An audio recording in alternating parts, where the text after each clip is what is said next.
heard about it, time seemed to stop. A newborn baby kidnapped from the hospital. Every minute feeling like a lifetime for his frightened family. Somebody got my baby, please, God, please, return my grandson. We were with police tracking down every lead. And there when they put someone in cuffs. Right now, the search for baby Bryce. Breaking news coverage starts right now. Live, local, late breaking.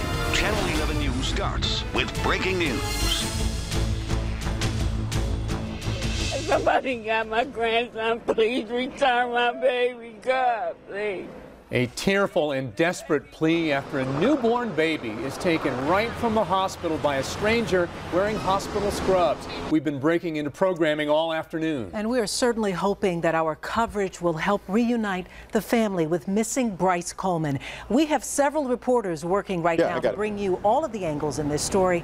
4 of them will be live in the next few minutes. But we begin tonight with Vince Sims, our first reporter at Magee. Vince?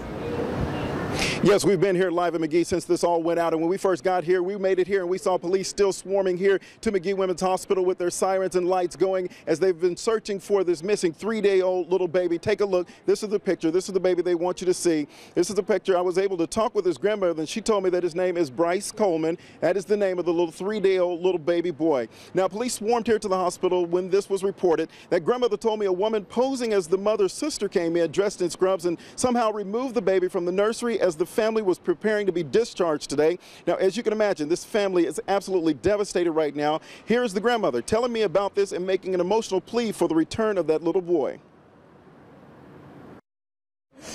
Somebody came in the hospital and claimed they was my daughter's sister, and they took her newborn baby that she just had on Tuesday. And we don't know where it's at. Somebody got my grandson. Please return my baby, God, please. An innocent baby going that's in here. What was they doing? And then on the other day, like the day before yesterday, I was told that they had to come and collect all the babies and put all the babies in the nursery because they had 3 babies that had the same number or something. The nurse or something made a mistake or something and put the same number on 3 of the babies. So what's really going on in here? You know what I mean? I don't know. I don't get it. Somebody got my baby. Please, God, please return my grandson. A very emotional plea from the grandmother who I interviewed when we first made it here to the hospital. Now I've been able to meet up with the sister of the mother whose baby was taken. This is Talisha. You've been here with the family right now. How is the family holding up at this point? How is your sister holding up inside? Not good at all. I mean, we're all hurting. We just plead that everyone do their best and to send in any information that they know to let us know where he is. My sister's heartbroken. This is, you know, her baby boy, and we just want to see him back safely.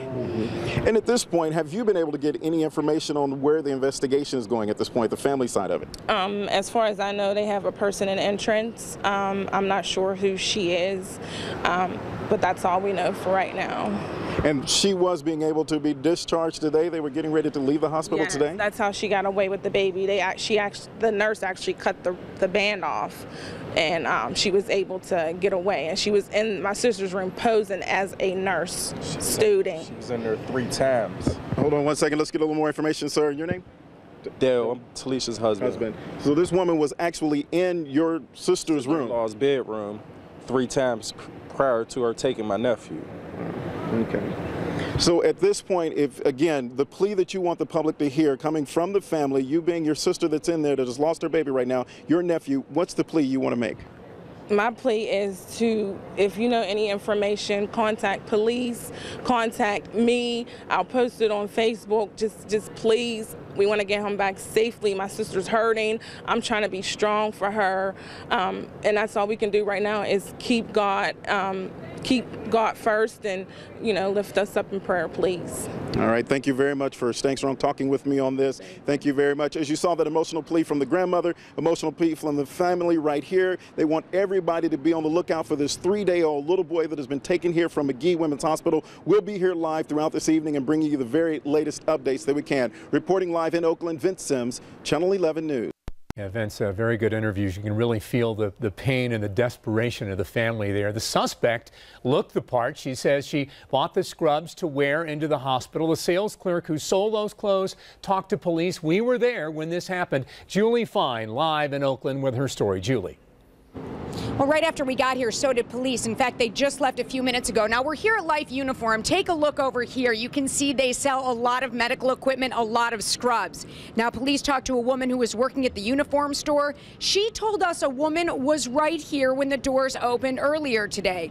Now, here's video of the police going through Life Uniform. Police say the suspect in the case may have bought this black scrub top you see right here and paid with cash. Now, the store manager did have a short conversation with her. Here is what she told us happened. She just said she needed a scrub top so she was starting to train. Because I asked her what hospital she was at. She said Magee. She said she was starting to train, and I said okay. Now, police may have a clue here. Apparently, this woman did leave her name when she made that purchase. We're live in Oakland. Julie Fine, Channel 11 News. Yeah, Julie, she certainly did, and police went straight to the address of the name given at that scrub store, and so did we. We watched as a person was taken away in handcuffs, hiding her face there. Channel 11's Kara Sapita saw all of this go down. She found out more about this woman and what she means to this investigation. Kara. Well, police rushed to this Wilkinsburg home. They were hopeful they were going to find the suspect and, more importantly, this baby. That did not happen. We were there as they took this woman away in handcuffs. They're calling her a person of interest at this point, not a suspect. Take a look at this video outside of that home. Here she is with a towel over her head, leaving the Wilkinsburg home in handcuffs. It happened around 3 o'clock this afternoon at a home on Laketon Road. Neighbors say Pittsburgh police and Wilkinsburg police rushed in from all directions down this one-way street. Investigators tell me this woman's name was the one used at that store in Oakland where the woman bought the UPMC nurse's uniform. Police say she, as well as several others inside of that home, were being very cooperative. After that woman was taken away, I had the chance to talk to the sergeant, disappointed that they did not find the baby at the home. He said they're following up on each and every tip to try and find the baby boy. A search of the residence, it did not turn up any signs of a child at this point. Right now you have no idea where this baby is? Not at this point.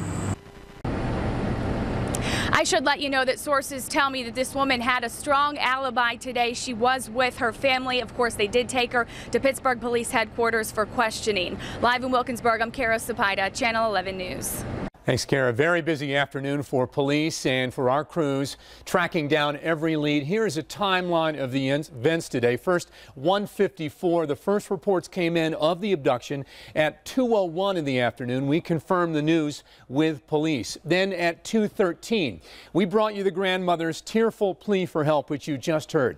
At 2:29, we were at the Oakland uniform shop where police believe the scrubs were bought. You saw that just a moment ago. At 3:21, we were in Wilkinsburg as we saw somebody brought out in cuffs. Kara just had that, but this was not the suspect. We will stay on this story, of course, until we can give you a time for when the baby is found. And of course, there are some security measures in place to make sure that someone just doesn't walk in and steal another baby. Target 11's Rick Earl is finding out how they're supposed to work. Rick? Well, Darius, first of all, this is a very rare occurrence. It happens fewer than 10 times a year in the United States. Most hospitals, including Magee, have measures in place to protect newborns. I've learned tonight that the hospital immediately went into a code I, which indicates trouble with an infant. The hospital was immediately locked down this afternoon. Now, one of the most important security measures is the ID bracelet. Every newborn at Magee is immediately outfitted with a bracelet on the wrist and the ankle. There's a chip in the bracelet, and if that infant gets too close to any door in the hospital, the doors automatically lock down. But we've learned that the woman who kidnapped the infant cut the bracelets off. We spoke with some mothers and expectant mothers who were in the hospital when this happened, and they tell us the hospital was put in lockdown, and they had guards at every door searching people and guards in the parking lot searching every car. Actually, they have the front doors all blocked off, and they just won't let people on the second floor because I guess that's where they took the baby at or something. Sending everybody through that one door, and there's a cop at the door, and they got everything shut down with cops, so you can't get in or get out without getting your car checked. They're checking all the cars and stuff. Now, I've also learned tonight that the only hospital employees allowed to hold newborns at Magee wear a little pink stork on their ID badge, and parents are told not to let anyone hold their infant unless they have that ID badge with that pink stork. In this case, we know the kidnapper was wearing blue hospital scrubs, but we don't know if she had one of those ID badges. That is the very latest. Reporting live in the newsroom, Rick Earl, Channel 11 News. And you're probably wondering by now why no Amber Alert has been issued as of yet. Well, we checked with Pittsburgh police in the last 5 minutes, and they tell us they are working with state police to get that Amber Alert going, but it just hasn't happened yet.